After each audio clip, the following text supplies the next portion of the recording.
ඊළඟට අපිට ඉතාමත් වැදගත් වෙනවා අනන සූත්‍රය.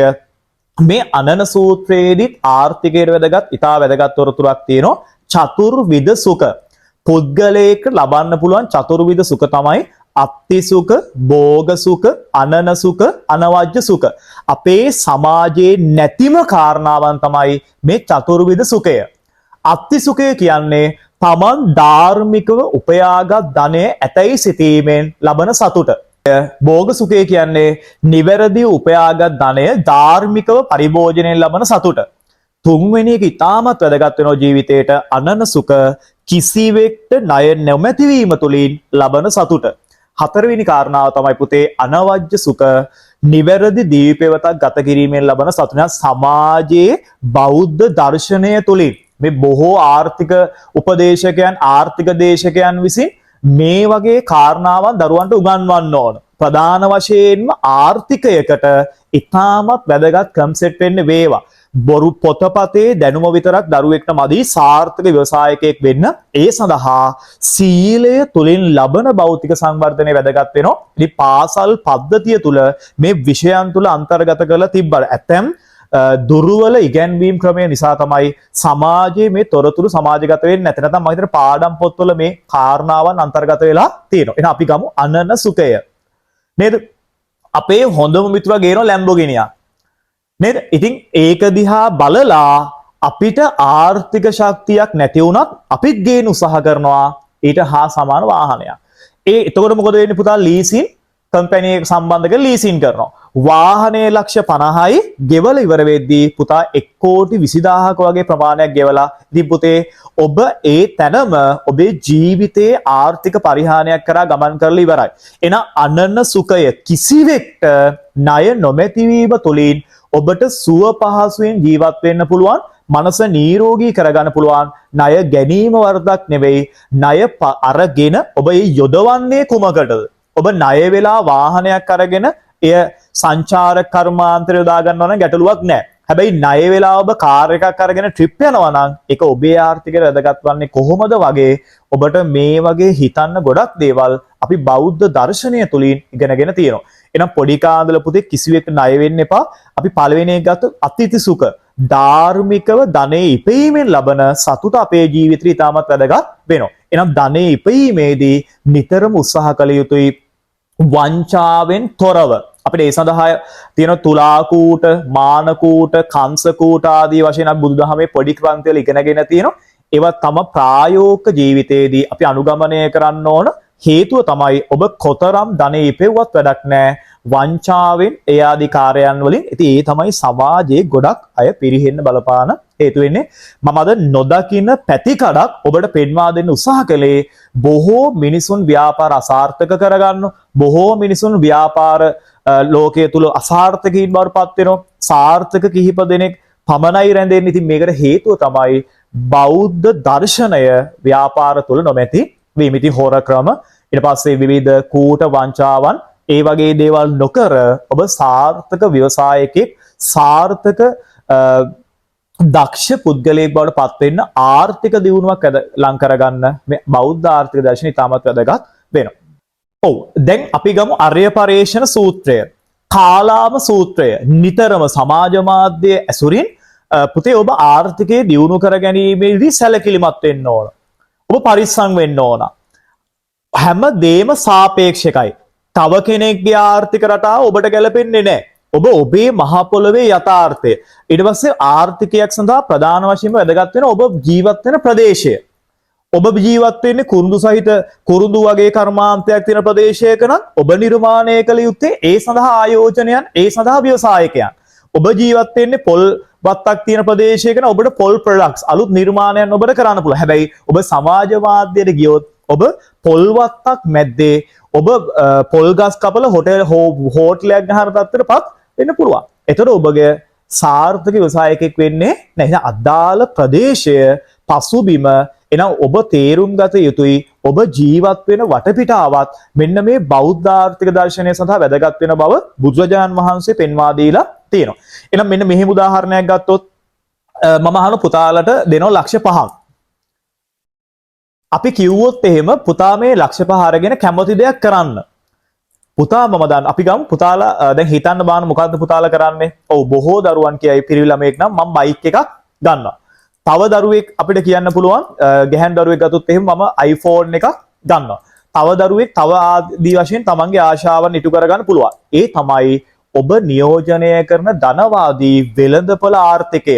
ඔබේ මනස නිර්මාණය කරලා තියෙන්නේ මෙන්න මේ සමාජ හැසිරීමට සමාජ මාධ්‍ය තුලට ඔබ රැගෙන යන්න. ඔබට සාර්ථක ආයෝජනයක් කරන්න සාර්ථක ව්‍යාපාරයක් කරන ආකාරය ඔබට සමාජ මාධ්‍ය තුලින් බොහෝ හොඳ දේශකයන් සිටියා බොහෝ අවස්ථාවලදී ඔබට ගැළපෙන තොරතුරු හොයාගන්න හම්බෙන්නේ. ඉතින් තනියම හිතන්න පුතේ ලක්ෂ 5 ඔබ මොකද කරන්නේ? එහෙනම් අපි බලමු බෞද්ධ අරය පරේෂණ සූත්‍රය ඇසුරින් අපි බෞද්ධ සූත්‍ර දේශනාවන් ඇසුරින් කොහොමද ඒ ආයෝජනයක් දක්වා අපි සිද්ධ කරන්නේ? ඔබට පුළුවන් ඒ ලක්ෂ 5ක මුදල බැංකුවේ තැන්පත් කරන්න. ඒ මුදලින් පුතේ ඔබට පුළුවන් යම් කිසි මුදලක් උපයන්න. ඒක ඔබට පුළුවන් එය සාර්ථක ආයෝජනයක් කරා ෆික්ස් ඩිපොසිට් එකක් දාන්න නේද? මේ වගේ කාරණාවක් තුලින් ඔබ කෙමෙන් ඒ මුදල වැඩි දියුණු කරගෙන පසුව ඔබට අවශ්‍ය දෙයට යොමු කරන්න පුළුවන්. ඔබ ඒ ලක්ෂ 5න් බයික් එකක් අරගෙන ඒ තුලින් ඔබ කම්පැනි එක සේල් රිෆ් කෙනෙක්. ඒක ප්‍රශ්නයක් නෑ. ඔබ යම් ආයෝජනයක් තමයි මෙතනත් කරන්නේ. හැබැයි ඔබ බයික් එක නිවසේ පරිභෝජනයට ගන්නවා නම් එතන සාර්ථක ව්‍යවසායකයෙක් බවට ව්‍යවසායක මනසක් ඔබට තිබෙන බවක් පේන්නට නෑ. ඉතින් නිතරම ආයෝජනය, සංරක්ෂණය, පරිභෝජනය කියන කාරණාවලදී අපි සැලකිලිමත් වෙන්න ඕන. විශාල වශයෙන් ආයෝජනයන් කරන්න අපි යොමු වෙන්න ඕන. ඒ වගේම තමයි කුඩා කාලනම දරුවන් ඉතිරි කිරීම විතරක් ප්‍රමාණවත් වෙන්නේ නැහැ. ප්‍රධාන වශයෙන් ආයෝජනය කියන කාරණාවට එන්න ඕන. මේකට ප්‍රධාන සාධකයේ වශයෙන් පෙන්වා දෙන්න පුළුවන් පුතේ අපිට ඉගෙන ගන්න තියෙනවා බුදුදහම ඇසුරින් ලස්සන ජාතක කතාවක්. ඒ තමයි වේදබ්බ ජාතකය. ඔබ දියුණු වෙලා අවසානය මොන වගේද කියන කාරණාව ගැන තමයි මේ වේදබ්බ ජාතකයේදී පෙන්වා දෙන්නේ. පුතේ වේදබ්බ ජාතකයේ නෝ වේදබ්බ කියලා බමුණෙක්. මේ බමුණාගේ හොඳම ගෝලයා බවට පත් වෙන්නේ අපේ බෝසතාණන් වහන්සේ. දවසක් වේදබ්බ සහ මේ බෝසතාණන් වහන්සේ ගමනක් යාමට සූදානම් වෙනවා. මේ වේදබ්බ බමුණාගේ තියෙන විශේෂත්වය තමයි ඔහුට පුළුවන් එක්තරා යෝග දිනයකදී රන්කාසි වැස්සක් වසවන්න. ඉතින් අපේ බෝසතාණන් වහන්සේක ගමනක් යනවා යද්දී සොර කණ්ඩායමකට හසු වෙනවා. මේ සොර කණ්ඩායමකට අසු වෙලා වේදබ්බ බමුණා රඳවාගෙන කියනවා ගුරුවරයාව නිදහස් කරන්න නම් දහසින් බැඳි පියල්ලක් අරගෙන එන්න. ඒ අවස්ථාවේදී බෝසතාණන් වහන්සේ යන්න කලින් ගුරුවරයාට කියනවා වේදබ්බ බමුණනි කොයිම වෙලාවකවත් අර මන්ත්‍රය තුලින් මේ සොර කණ්ඩායමට රන්කාසි වස්සන්න එපා. මං කෙසේ හෝ කහවණි පොදුයක් රැගෙන එන්නම් කියලා ඔහු පිටත්ව යනවා. ඉතින් වේදබ්බ බමුණ කියන එක අහන්නේ නැහැ. මොකද කරේ පුරසාරම් දොඩවලා සොර කණ්ඩායමට කියන මාව නහවල පිරිසිදු කරන්න මට පුළුවන් රන්කාසි වැස්සක් වස්සවන්න. ඒ අනුව සොර කණ්ඩායමේ අවශ්‍ය ආවතේව කරා රන්කාසි වැස්සක් වස්සවනවා. ඉතින් අර සොර කණ්ඩායමට රන්කාසි වැස්සක් දුන්නත් පුතාලා හිතනවාද සෑහීමකටපත් උනායි කියලා? සෑහීමකටපත් උනායි කියලා හිතනවාද? නෑ. ඔවුන් තව පාරක් රන්කාසි වැස්සක් වස්සවන්න කියලා කියනවා. නමුත් වේදබ්බ බමුණාට වසරකට එක් වතාවක් විතරයි මේ රන්කාසි වැස්ස වස්සවන්න පුළුවන්. ඔහු කියනවා මට දැන් මේ අවස්ථාවේ ආයි කරන්න බෑ. මොකද කරේ සොර කණ්ඩායම? ඔහුව මරලා දානවා. ඒ සොර කණ්ඩායම දහසින් බැඳි පියලි පොදි ගහගෙන ඉදිරියට යද්දී තවත් ඊට වැඩි පිරිසක් හිටපු සොර කණ්ඩායමකට අසු වෙනවා. ඔවුන් දෙදෙන්ලෝ මරාගෙන ගිහිල්ලා අවසාන වශයෙන් සොරුන් දෙදෙනෙක් ඉතුරු වෙනවා. අර මහා ධනස්කන්ධයක් සහිතව සොරුන් දෙදෙනෙක් ඉතුරු වෙනවා. ඔවුන් දෙන්න කල්පනා කරා කතිකා කරගත්තා. මොකද්ද කතිකා කරගත්තේ? මිතුර අපි දෙදෙනා මේ ධනෙ බෙදාගමු කියලා යෝජනා කරගත්තා. ඒ අවස්ථාවේදී බඩගින්නක් ඇති වෙනවා. එක්කෙනෙක්ට කියන නගරෙට ගිහලා කෑම රැගෙන එන්න. එතකම් මම ධනය ආරක්ෂා කරන්නම් කියලා ඔහු ආහාර රැගෙන එනවා. ආහාර රැගෙන ඇවිල්ලා මොකද වෙන්නේ? අර ධනය ආරක්ෂා කරපු හිත එක්කෙනා කල්පනා කරා මේ ධනය මම තනියම භුක්ති විඳිනවා. පිහින් ඇනලා අර ආහාර ගේන්න ගියපු කෙනාව මරනවා. දැන් අරයට අර සොරාට ඔක්කොම අයිති වෙනවද? නැහැ. එයා කෑම එක කාලා මැරනවා. බලාගෙන යද්දී කෑම ගේන්න ගියපු කෙනත් කල්පනා කරලා තින්නේ ඒකමයි. ඔහු වස දාගෙන ඉල්ල තිනවා කෑම වලට. එන අවසාන සොරු දෙන්නත් මිය ගියා. ඉතින් අපේ බෝසතාණන් වහන්සේ අවස්ථාවේ මේ සිද්ධිය බලනවා. ඉතින් ගුරුවරයා මේ රන්කාසි වැස්ස වස්සපු නිසා 1000ක් වෙච්ච සොර කණ්ඩායමක් ඝාතනය වෙනවා. අවසාන වශයෙන් බෝසතාණන් වහන්සේ ධනය රැගෙන ගොස් සිටුවරයෙක් බවට ජාතක කතාවේපත් වෙනවා. ඉතින් මෙන්න මේ වේදබ්බ ජාතකයෙන් අපිට ගන්න තියෙන කතාව තමයි ධනය වනාහි දෙපැත්ත කැපෙන ආයුධයක් වැනිය. ඉතින් මම හිතනවා ආර්ථිකය තුල වැදගත්ම යෝජනාව තමයි මේක. ධනය පුතේ හොඳ දෙයක්. සල්ලි නැත්නම් මුකුත් කරන්න බෑනේ සමාජේ. සල්ලි අවශ්‍යයි. හැබැයි අපි ධනය පරිභෝජනය කරන්නේ කෙසේද? ධනයට අපි ආකල්ප තුලින් ධනය පරිභෝජනය කරන්නේ කොහොමද? ඉතින් මේ සඳහා මම හිතනවා ආන වශයෙන් අපි කොමර්ස් විෂයයේදී මේ බුදුදහමත් යම් මූලික වශයෙන් දරුවන්ට අධ්‍යයනය කළ යුතුයි. ධනය පසුපසම නෙවෙයි මෙන්න මේ කියන ගුණාංගත් එක්ක තමයි මේ විෂයන් සංවර්ධනය වී යුතු ආකාරය පෙන්වා දී යුත්තේ. ඒ අනුව ප්‍රධාන වශයෙන්ම මේ වේදබ්බ ජාතකය ආදී ඇසුරු කරගනිමින් ධනය වනාහි දෙපැත්ත කැපෙන ආයුධයක් එය පරිභෝජනය කිරීමේදී අපි සැලකිලිමත් වෙන්න අවශ්‍ය වෙනවා. ඉතින් වර්තමානයේ ලොකු පීඩනයන් මම දැක්කා සමාජ මාධ්‍ය තුල ප්‍රධාන වශයෙන් ප්‍රවෘත්තියක් බවට පත් වුණා මේ වසරේදී එහා කඩේ මිනිස්සයව මරන්න මෙහා කඩේ මිනිස්සයා ලක්ෂ 20ක මර්ඩර් එකක් දීලා ඝාතනයක් සිද්ධ කරා.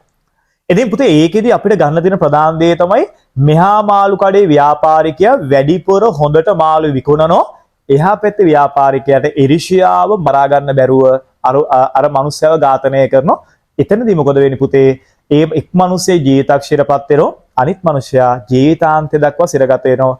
ඒකත් වේදබ්බ ජාතකය හා සමානද? දැන් මම කිව්ව කතාව සමානද කියලා පුතාට මනසෙන් හිතා බලන්න පුළුවන්. ඉතින් බොහෝ වෙලාවට මහා ලොකු නේද ගණිතය දර්ශනයන් සතා කරාට මේ බුදුදහම තමයි පුතේ අපිට අපේ ජීවිතේ සාර්ථක කරගන්න තියෙන ඉතාම වැදගත් දර්ශනය බවට පත්විය යුත්තේ. ඉතින් ඔබ මොනතරම් මොන ශේෂ්ත්‍රයෙන් ඉදිරියට ගියත් බුදුදහම තුල ඔබට කරනා වූ මේ ඉගැන්වීම් හැම ශේෂ්ත්‍රයකටම ඉතාම වැදගත් වෙනවා. ඔබ සාර්ථක ව්‍යාපාරිකයෙක්, සාර්ථක ව්‍යවසායකයෙක්, සාර්ථක සේවකයෙක්, සාර්ථක වෘත්තිකයෙක් බවට පත්වීමේදී ඔබගේ ආර්ථිකය ගොඩනගා ගැනීමේදී මේ කියන බෞද්ධ ආර්ථික දර්ශනය ඔබේ ජීවිතේ ඉතාමත් වැදගත් වෙනවා. ඉතින් අද දවසේ ඔබට මම මේ බව පෙන්වා දුන්නේ සමාජයේ බොහෝ වෙලාවට බිඳ වැටෙමින් පවතිනෝ දරුවන් අධ්‍යාපනයෙන් ඈත් වෙනෝ මේ හැම දෙයකටම ප්‍රධාන සාධකය තමයි ආර්ථිකය. අපි ප්‍රධාන වශයෙන්ම ගත්තොත් එහෙම ආර්ථික වශයෙන් දියුණු වුණොත් පමණයි අපිට ජීවිතේ සැනසීමෙන් යුතුව සාර්ථක සමාජයක් ගොඩනගන්න පුළුවන් වෙන්නේ. ඉතින් අපේ සමාජයේ ගොඩක් පීඩාව, රණ්ඩු, කලකෝලහල නේද, මිනීමැරුම්, ඝාතන, වංචා මේ හැම දෙයක්ම බොහෝ වෙලාවට සිද්ධ වෙන්නේ අඩු ආර්ථික තත්වයන් නිසා බවත් අපිට පෙන්වා දෙන්න පුළුවන්. ඉතින් ආර්ථිකය දියුණු කරගන්න කෙටි ක්‍රම නැහැ. අවසාන වශයෙන් ඔබට පෙන්වා දෙන්න තියෙන්නේ ආර්ථිකයේදී වේයක තුඹසක් බඳිනවාක් මෙන් පුතේ පියවරෙන් පියවර ඔබේ ජීවිතේ සාර්ථකත්වයට පත් වෙන්න සමාජ මාධ්‍යයේ තියෙන ෆේක් නිවුස් බලලා ගොසිප්ස් බලලා ඔබ සාර්ථකත්වය කරා ගමන් කරන්නේ නැහැ. ඔබ ඒ සඳහා කැප වෙන්න කටයුතු කරන්න මේ බෞද්ධ ආර්ථික දර්ශනය ඔබ ජීවිතේ ලං කරගත යුතුයි. මේ තමයි අද දවසේදී ඔබට බෞද්ධ ආර්ථික දර්ශනය තුලින් ජීවිතේ සාර්ථක කරගන්න වැදගත් ඉගැන්වීම් බවට පත් වෙන්නේ.